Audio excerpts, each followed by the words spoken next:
Welcome back to another episode of Aikman Bros Podcast. I'm James. I'm Andrew. Hope you guys had a Merry Christmas. Kind of the first thing we're going to talk about is how our Christmases were. So I think for me and my wife, holidays used to be very stressful. We were the first ones married, and so all of our siblings on both sides wasn't a whole lot of give. Then when everybody else started getting married, started realizing, oh my gosh, this kind of sucks to do 3 Christmases in one day. So we spaced it out some. So now we do our family Christmas Eve, and that went pretty well. And then my wife and kids, we do our Christmas Eve morning, just because we're usually feeding the animals Christmas morning since others are gone. And then her mom and her dad. I don't know what you did after Christmas at mom and dad's. In terms of for Christmas Eve? Yeah, you and Julia, what happened after mom and dad's Christmas? Well, usually she does her dad during Christmas Eve, kind of the afternoon, went over there, and then actual Christmas Eve night, go over to her mom's and hang out for a little while, and then pretty much repeat the whole thing. Same thing for Christmas Day, and then went over to her grandparents later, around like 4 o'clock or so on Christmas Day. So definitely a busy time all around.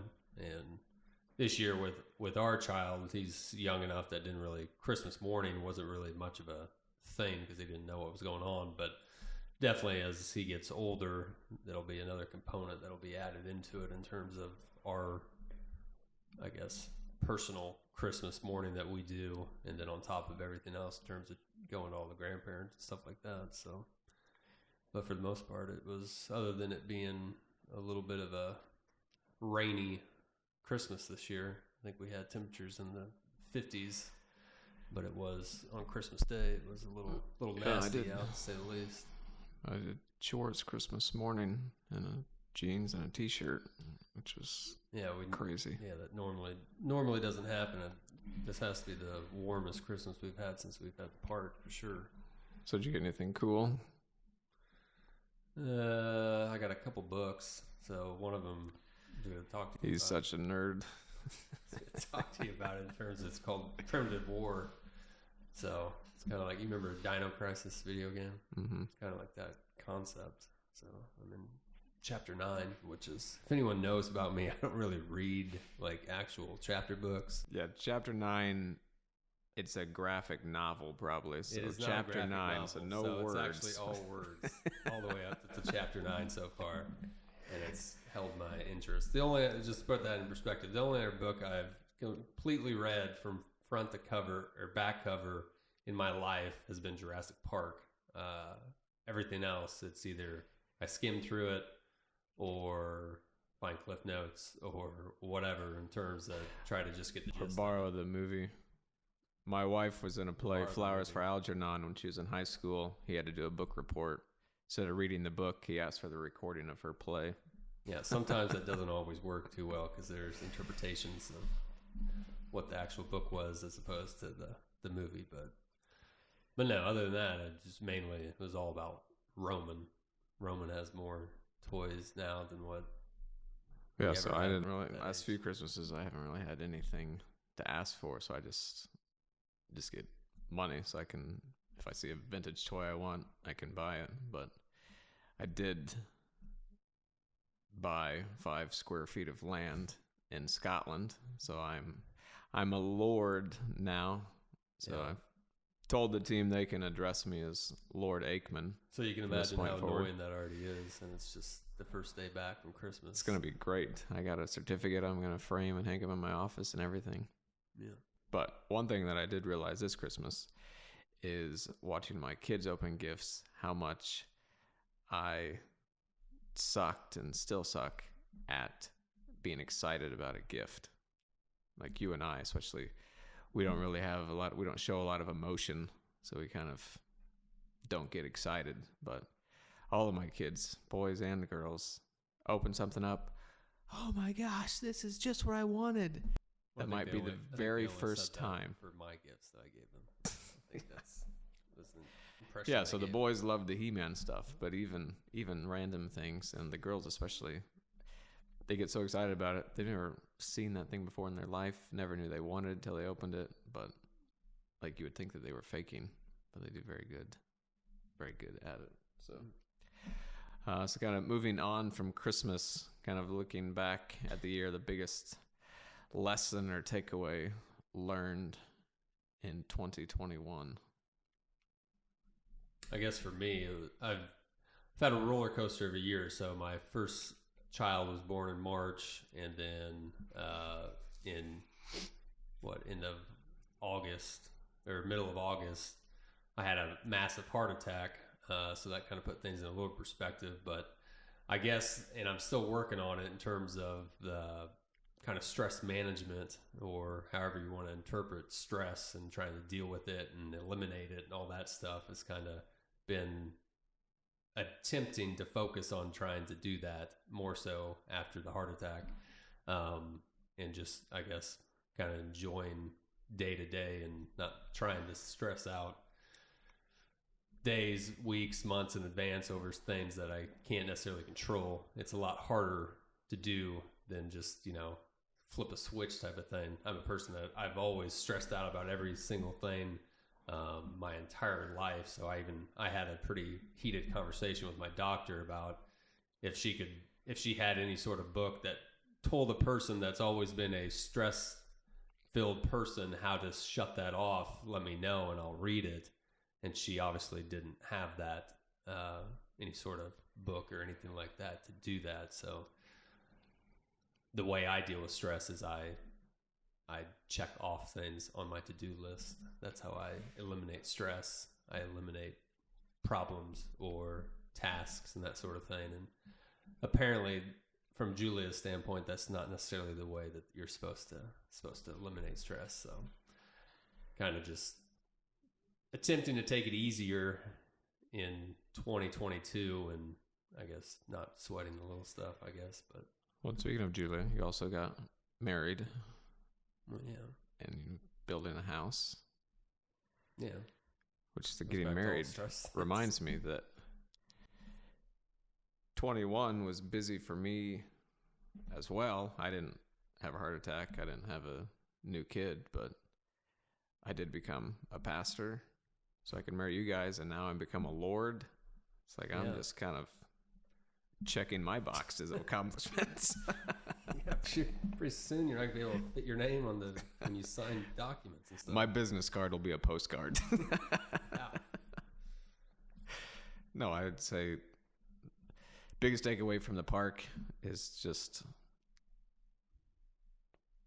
always have to be thinking about what can you do to want people to come back. Obviously, last year we had huge numbers because of COVID, so they were definitely inflated, and then this year numbers were down some, which we expected that to happen just because other things were opened up. And so just never being content or settling, always trying to push the envelope. Yeah. Well, I think that leads into kind of goals for 2022 is continuing to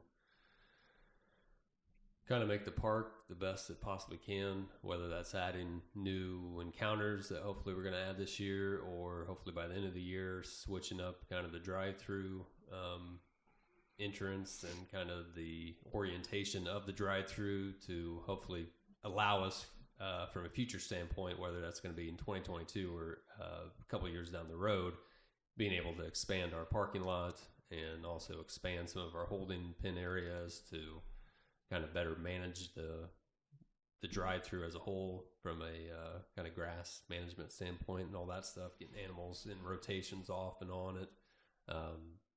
And then, hopefully if things work out with the world shipping kind of crisis that is going on with the new pieces for the museum that might come in 2022. So just kind of continuing to expand on what we've already built here at the park, but then also adding new things when it makes sense and modifying old things when it makes sense. So we kind of talked a little bit last podcast about, you know, different sort of events that we're hoping to maybe start to add to our kind of year-round sort of calendar that we have. And so hopefully those are a few things that'll be coming also in 2022, but Right. just trying to make the park as a whole as enticing and inviting as possible for future guests. And we've been trying to work with our producer Adam about figuring out what we need to do to get the word out there more. We've never really done a lot of marketing or advertising before, and 98% of the people that come out absolutely love it. So it's just trying to figure out how to get it in front of people and how to educate people what we got. And like the family that came to the museum today, they thought that the models, that the dinosaurs were temporary, like they were a traveling thing. And then when they were here and realized how big they were and that they were bolted to the ground, they thought, are they here to stay? And I said, yes. And they said, oh my gosh, that's amazing. Yeah. So just an example of how even educating the public can help get people to come out. Well, and hopefully, you know, 2022 will be the start of our bed and breakfast type of component here at the park. So kind of a new avenue, kind of from a bringing guests here off hours, not normal park hour type thing, but another thing that can technically be offered all year round. So kind of similar to the museum where it's not necessarily reliant on a busy season, slow season type of component. So excited to finally get that kind of hopefully finished up and off the ground and see what makes sense for expanding that down the road. And then I was thinking there was something else we were wanting to do this year, was going to open this year. I guess just the weddings in general, just like the park, advertising weddings and events and all that stuff, kind of making it more of a priority to kind of get the word out. And now that we have both the loft area where you can do kind of ceremonies in the park, we also now have the building that is kind of more set up for kind of venue type of stuff. So whether that's a party or a reception for a wedding or, you know, anything along those lines, being able to have bar service there and also catering, having a place for people to come in to cater events. So yeah, I mean, it seems like 2022 is going to be a busy year for sure. And that's shouldn't be a surprise to any of us. Our to-do list never really gets any shorter, because we also hopefully, before the drive-thru can be moved, the wolf dog complex has to be built, and then at some point we'll have to get back on the new fox habitat and kind of get that finished up. So there's things all across the board that are in the process of needing to get done, and hopefully a lot of those will get done in 2022. Yeah. So I think next up we've got a trivia question, and we have no idea what the actual answer is, but the question: what animal is responsible for the death of the most people in history? So I know, like in Africa, Cape buffalo are called Black Death because they kill so many people, but hippos kill more people in Africa than any other animal. So that's Africa. There's a lot more of the world. I feel like it's some irrelevant thing that we wouldn't even think about, like a bee sting or snake bite or something like that. I almost feel like it'd have to be some like kind of species. Whoever did this question probably should have had a little more of a, I guess, narrowed down concept of the question, now that I think about it. Because yeah, you're right. I was initially going to go with 100% hippos, but that when you take the whole world population in, majority of people don't live around hippos for them to actually do the most damage. So thanks a lot, Adam. Yeah. Man, I don't know. Because yeah, like you said, there's probably a lot of people that are like allergic to bees and bee stings, and they actually die from them. Because bees you can find in lots of places around the world. Yeah. Is this like a joint answer, or are we each going to have a separate answer? I don't know, because I'm just now realizing we didn't talk through how do we actually find the right answer to inform the public. Well, I'm assuming that's it. I think it's coming up. Guess. Mosquitoes. Which that makes 100% sense. So mosquitoes kill more than 1 million people a year. Killed over 1 billion people throughout the history of mankind. So figured it'd be something tiny and insignificant. It's crazy what kills the most we apologize to people on the planet. It's also responsible for helping John Hammond bring back dinosaurs. Well, there's your fun fact for the day. Now you know. Stay away from mosquitoes. So our animal this kind of week is our Scimitar Horned Oryx. He actually doesn't have a name yet. I just, whenever I go in to feed the bottles at night to our kangaroo and wallaby, I walk by the different animal pens. I just always called him Ori the Oryx.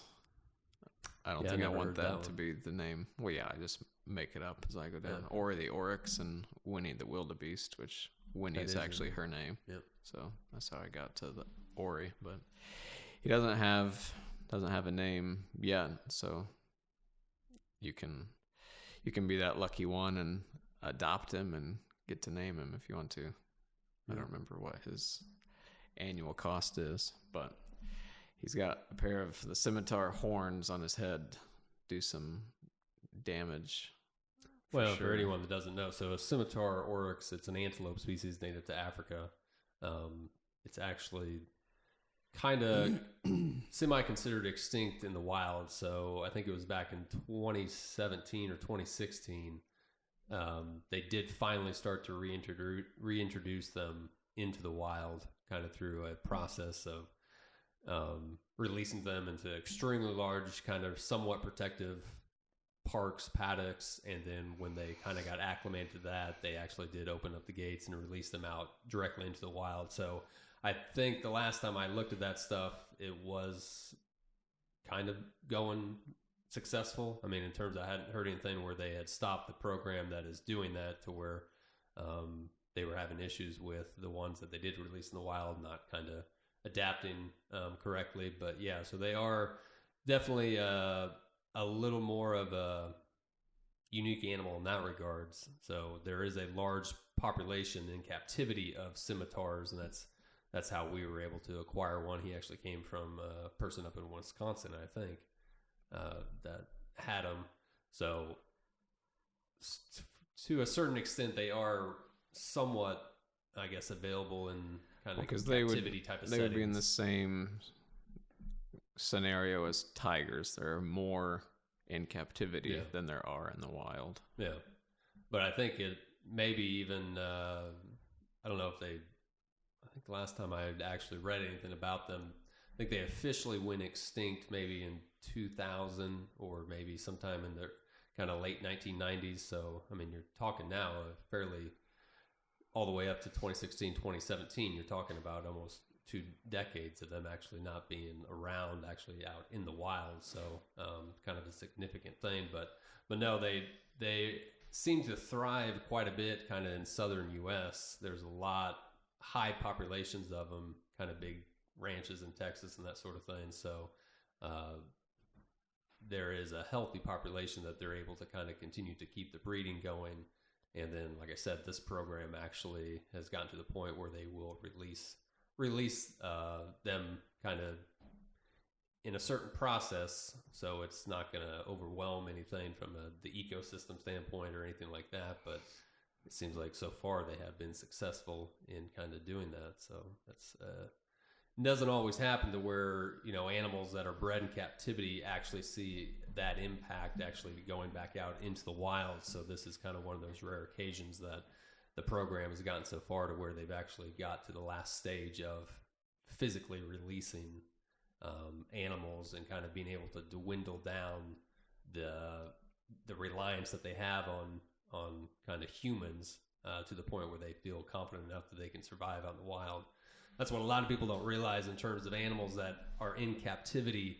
It's not just a simple process of, oh, let's go free all the animals and bring them back to the wild and open up the gates and they'll just be fine. No, animals that have been generationally born in captivity, they will not and cannot survive on their own out in the wild. They will either seek out areas that have humans and therefore be in situations where they're not supposed to be with farmers or whatever, grazing on fields, and getting into situations where the farmers actually kind of eliminate them, or they get hit by cars, that sort of thing, because they're not used to it. So there is a long process to actually be able to take a group of captive animals and successfully release them into the wild, where it's not just more or less a death sentence. So a lot of people don't realize that it's not a clear, oh yeah, let's eliminate all the zoos and everything out there and just everything will go back to the wild and it'll be all fine and dandy. It's not how the world works, and that's not how the ecosystem works. But with them, like I said, it is positive that it is a program out there that can actually get them back to the wild successfully and safely. But yeah. So with the Oryx, though, it's winter time now, so we are starting our winter barn tours, and so some of our drive-through animals need to be indoors, so they have shelter during the winter time. So otherwise, they'd get kind of scared out of some of the shelters out in the drive-through by the other animals. But so we have different animals in the winter barn. The Oryx is one of them. So when you come out to the park on the Saturdays, we're open. You can do a winter barn tour, and guide kind of takes you down, tells you about the different animals in the barn, so you see them up close. The Oryx is one of those, so definitely. Yeah. When you come and check out one of our winter barn tours. Yeah, so the winter barn tours, the nice thing about them is it gives a little more up close perspective of some of the animals that are a little on the skittish side. Like when you're out in your own vehicle in the drive-through, the Scimitar is one that he doesn't really come up to tours or anything like that. So to really get a good look at him, the winter barn kind of tours when he's in his own stall, you can they're solid wall stalls, so he feels secure, and we got kind of little slits that people kind of peek through to see him, so it doesn't startle him or anything like that, but at the same time you kind of get a real good look at him. And then, like I said, an added bonus that you get a little more in-depth history of scimitars in general, but then also that one specifically in terms of kind of his temperament and where he came from and kind of how it is to work with them and around him on a daily basis. So that kind of goes across the board for kind of all of our antelope species that we have here at the park. They would be part of that winter barn tour. And then you also get kind of a little glimpse of kind of where we do a lot of the vet work for a lot of the drive-through animals, and also kind of that commissary kitchen area that we do all the food prep for all the animals here at the park as well. So definitely should check it out for sure. So with that, definitely want to encourage you guys to hit the subscribe button, and that will wrap up 2021, and we will see you next year. Later. Cool story, bro.